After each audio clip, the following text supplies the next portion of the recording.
Hi, so we continue with the analysis of the six elements for our industry.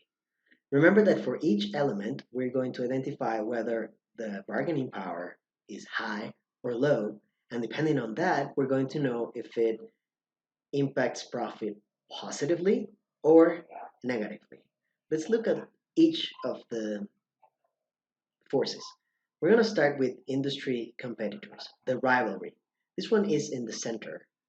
Imagine you are the new kid in town, okay? You're the new kid in school. How do the peers react to you, pretty much, okay?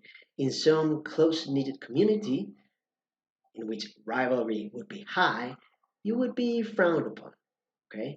In communities where rivalry is not an issue, then you come and go and nobody really cares. In a nutshell, that's rivalry. How do we know if X industry has high rivalry or not? Well, we can take a look at this template that I created for you. Let's see.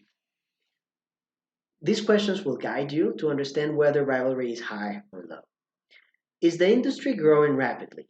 How are you going to know this? Well, based on the news or based on industry reports. If the industry is growing rapidly, then there is no high rivalry. Why? Because there are too many. Okay. For example, general doctors. There are a lot. Well, right now not enough, but there are a lot. So somebody else graduate from medicine for general as a general doctor. Does that create mayhem? No. Okay, because there are a lot. So rivalry in that area is low. Okay. However, an industry that is not growing rapidly is fast food for many reasons. So if you decide to start a new fast food franchise chain, then McDonald's and Burger King might not react very good towards you. Okay. Is it difficult for the client to move from one brand to another? Is it difficult for a person to move from McDonald's to Burger King? No. You probably have your favorite, right? But it's not that difficult to choose, Burger King if you're a McDonald's person and needs to one closer. If it's not difficult, then we have rivalry. Why? Because it means that we have, as a customer, as a business, we have to protect our customers fiercely because they go easily. And if we have to protect something or somebody fiercely, rivalry goes up. Another question. Are there a lot of offers and discounts in the industry? There is a big tell to understand that there is rivalry. Do you see a lot of discounts and coupons going on for the fast food industry? Yeah, right. And that is because there is a lot of rivalry. That means that it's very hard for us to attract and keep customers, and that takes a lot of money. Okay, are there many brands? Similar to if the industry is growing rapidly. If there are many brands, don't worry, rivalry is low. What does this mean? Okay, so here you're going to see that profit will be affected. All of these forces affect profit, either up or down. The reasons, you don't have to go into those in detail at this point in the course. So I'm just going to go over them very quickly. But I do want you to understand the profit response. So if rivalry is high, that means that profit goes down. Again, let's think about marketing. If it takes a lot of money for me to keep you engaged in my brand, because you can easily jump ship and go to McDonald's, Burger King, or any other, that takes a lot of money from me. Therefore, my profit goes down. Does that mean that it's an unprofitable industry? No. It just means that in that area, profit goes down. That's all it means. Let's look at potential entrants. Potential entrant is a little bit of an educated guess. Here we're trying to say, who would enter into the Mexican X industry? Okay, who would enter into the Mexican fast food restaurant industry? All right. So how do we know that? Well, is it a guess? It's an educated guess. For example, the first question is, are there legal barriers to enter? For fast food, no, you just have to comply with the Secretary of Health. For gasoline, yeah. For oil, yeah, absolutely. if you want to set up a shop for gasoline, you need to comply with certain things. And for a long time, it was a monopoly. Okay. Can you just start up a taxi company? No. I mean, yes, but you need to go through several legal barriers. When there are a lot of barriers legal to enter, then the threat is low. Nobody's going to come in, or it's unlikely. Okay. Second one, does it take a lot of capital to enter this industry?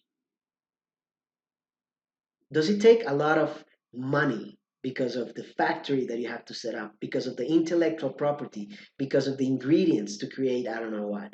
If it takes a lot of money, that increases the barriers to entry. So it's less likely that somebody will come in. Okay. Is it difficult to control the distribution channels? Well, for a little while, what FEMSA did with OXXO was to control the non-sale of other carbonated drinks uh, in their shop. That later changed, okay? But that meant that the threat of new entrants at that point in OXXOs was low. How about a new competitor coming in using their cash flow?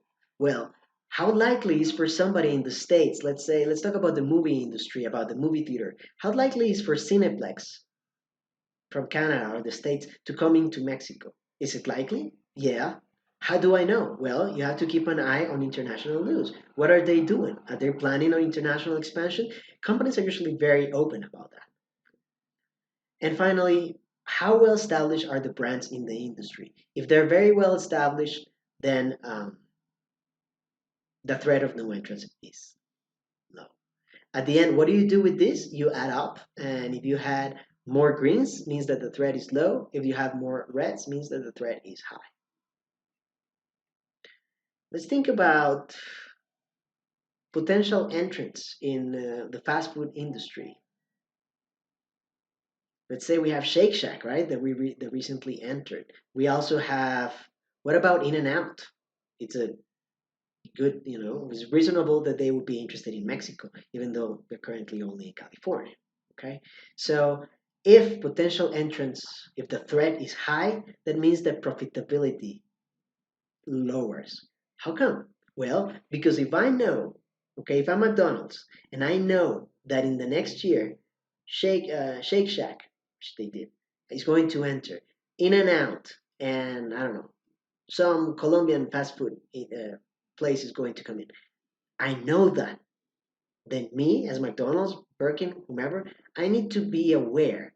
So I need to save money aside.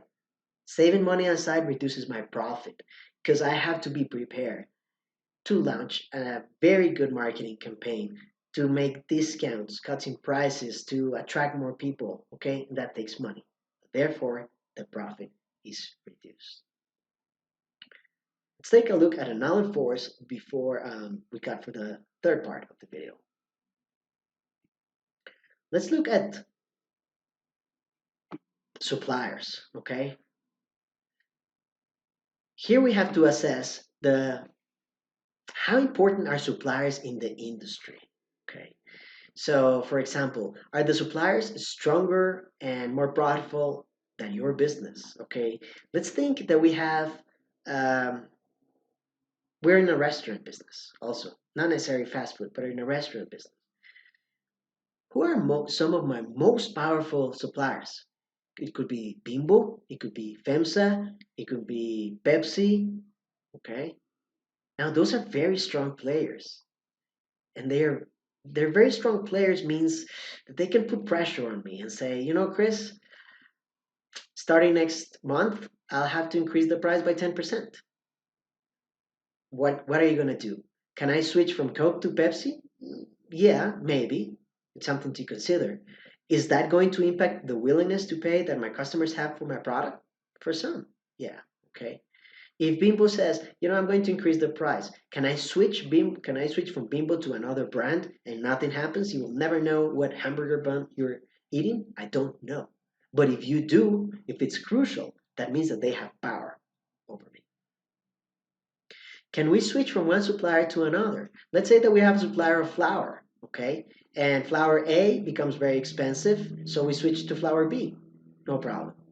Okay? If I can switch easily between one supplier to another, no power.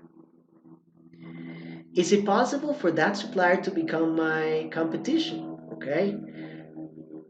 Is it possible for Coke, for FEMSA to start a restaurant business? Possible? Yeah, probable. I don't know. Okay? But if it's probable, then yes. And finally, is this industry important for the supplier? Is the fast food industry important for the suppliers? Yes.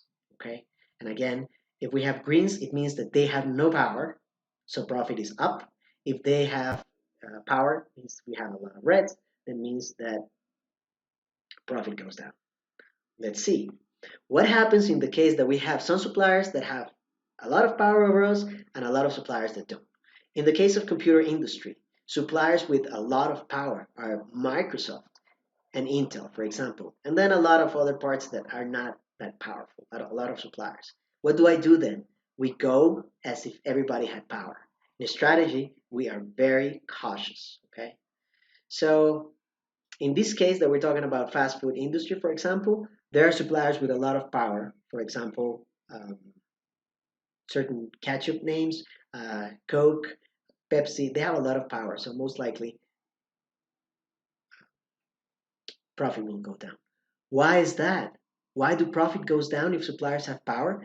Because if you cannot switch suppliers and they say, I'm going to increase the price on you, you just have to take it. That means that your costs will go up. And if your costs go up, then your profit goes down. I'll cut here and I'll get back to you to do the next three courses.